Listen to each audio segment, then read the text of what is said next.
Alhamdulillah nahmaduhu wa nasta'inuhu wa na'udzubillahi min shururi anfusina wa min sayyiati a'malina may yahdihillahu fala mudhillalah wa may yudhlilhu fala hadiyalah. Asyhadu an la ilaha illallah wahdahu la syarikalah wa asyhadu anna Muhammadan abduhu wa rasuluh allazi la nabiyya ba'da amma ba'du. Allah Ta'ala fil Qur'anil Karim. A'udzubillahi minasyaitonir rajim. Bismillahirrahmanirrahim. Qad aflahal mu'minun allazina hum fi sholatihim khashi'un. Lanjut ayat 9. Wallazina hum ala sholawatihim yuhafizun. Alhamdulillah, segala puji hanya milik Allah Subhanahu wa Ta'ala. Sholawat serta salam tercurahkan kepada Nabi Muhammad Sallallahu Alaihi Wasallam beserta para keluarga, para sahabatnya, dan insya Allah kepada kita pengikutnya hingga akhir zaman. Allah Subhanahu wa Ta'ala berfirman yang tadi sudah dibacakan di awal, sesungguhnya beruntunglah orang-orang yang beriman, yaitu orang-orang yang khusyuk dalam melaksanakan sholatnya dan orang-orang yang memelihara sholatnya. Quran surat Al-Mu'minun ayat 1 dan 2 dan juga ayat 9. Sholat merupakan ibadah yang mempunyai peran penting bagi keislaman seseorang.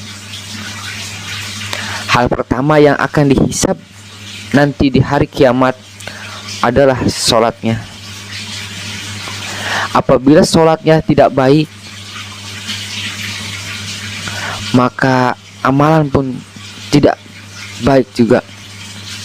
Dan apabila sholatnya baik, maka beruntunglah dia. Kemudian dalam riwayat lain dikatakan bahwa jika sholatnya diterima, maka akan diterima seluruh amalannya. Dan jika sholatnya ditolak, maka ditolaklah seluruh amalannya. Dengan demikian, sholat menjadi tolak ukur baik buruk amalan seseorang.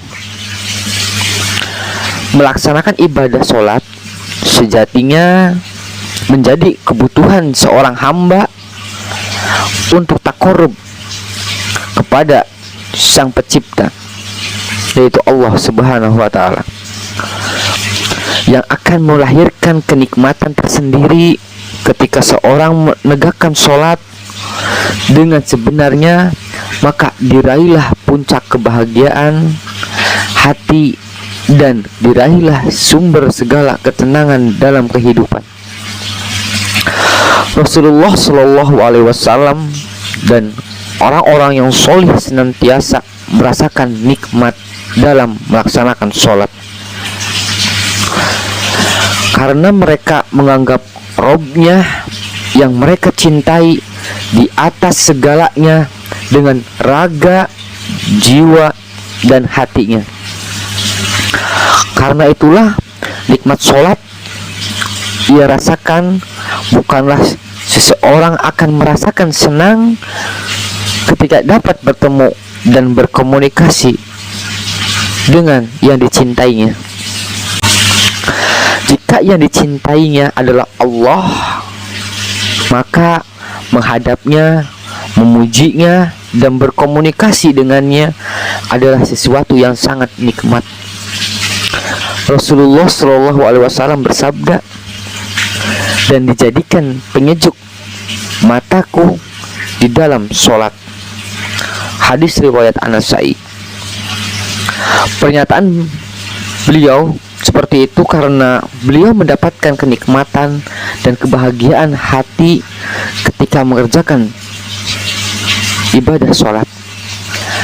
Panjangnya sholat malam beliau merupakan suatu bukti tentang kenikmatan yang beliau peroleh tatkala bermunajat kepada sang Robnya, yaitu Allah Subhanahu wa Ta'ala. Kenikmatan yang dirasakan seorang hamba dalam ibadah sholat merupakan anugerah Allah terbesar baginya. Dia akan selalu rindu dengan ibadah sholat dan senantiasa akan selalu menunggu kehadirannya. Sebelum waktu sholat tiba, dia sudah bersiap-siap diri untuk menyambutnya. Namun tidak semua orang merasakan nikmat tersebut. Bagaimana dengan kita? Sudahkah kita mendapatkan nikmat dalam melaksanakan sholat? Agar diperoleh kenikmatan dalam sholat, perlu diperhatikan hal-hal sebagai berikut. Yang pertama, dilakukan dengan hati yang ikhlas, yang mendorong seorang untuk melakukan suatu perbuatan adalah rasa harap dan rasa takut. Maka dalam melaksanakan sholat, hendaklah dilakukan dengan penuh harap untuk mendapatkan ridho Allah dan takut akan mendapatkan murkanya. Memahami yang dibaca pada saat kita melaksanakan sholat. Yang kedua, sholat merupakan ibadah penghubung antara seorang hamba dengan Allah Subhanahu wa Ta'ala. Dalam sholat, seolah kita sedang berkomunikasi dengan Allah, maka akan terasa hambar jika tidak mengerti maksud dari apa yang disampaikan, apa yang telah kita baca. Jadi kita tidak memahaminya. Yang ketiga, dilaksanakan dengan cara khusyuk. Melaksanakan sholat sebagai wujud ketaatan dari dirinya kepada Allah Subhanahu wa Ta'ala, tidak hanya sekedar untuk menggugurkan kewajiban. Allah Subhanahu wa Ta'ala berfirman, jadikanlah sabar dan sholat sebagai penolongmu, dan sesungguhnya yang demikian itu sungguh berat, kecuali bagi orang-orang yang khusyuk, yaitu orang-orang yang meyakini bahwa mereka akan menemui Tuhannya dan bahwa mereka akan kembali kepadanya. Quran surat Al-Baqarah ayat 45 dan 46. Dan yang terakhir, yang keempat, agar kita memperoleh kenikmatan dalam sholat, dari Abi Hurairah radhiyallahu an, bahwasannya Nabi Shallallahu alaihi wasallam bersabda, apabila engkau hendak melaksanakan sholat, maka sempurnakanlah wudunya, kemudian menghadap kiblat, lalu takbir, kemudian bacalah ayat Al-Quran, yaitu surat Al-Fatihah, dan dilanjut dengan surat-surat yang kita hafal. Kemudian rukulah hingga benar-benar sempurna rukunya. Kemudian bangkitlah hingga engkau berdiri tegak. Kemudian sujud hingga sempurna sujudnya. Kemudian bangkit hingga duduk dan sempurna.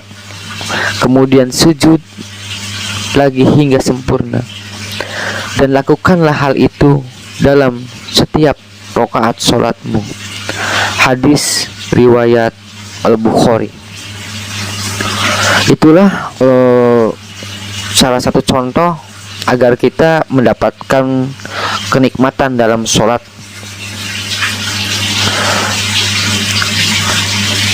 Hanya itu yang bisa saya dapat sampaikan. Kurang lebihnya mohon maaf. Aku qouli hada wastaghfirullah li wa lakum. Wassalamualaikum warahmatullahi wabarakatuh.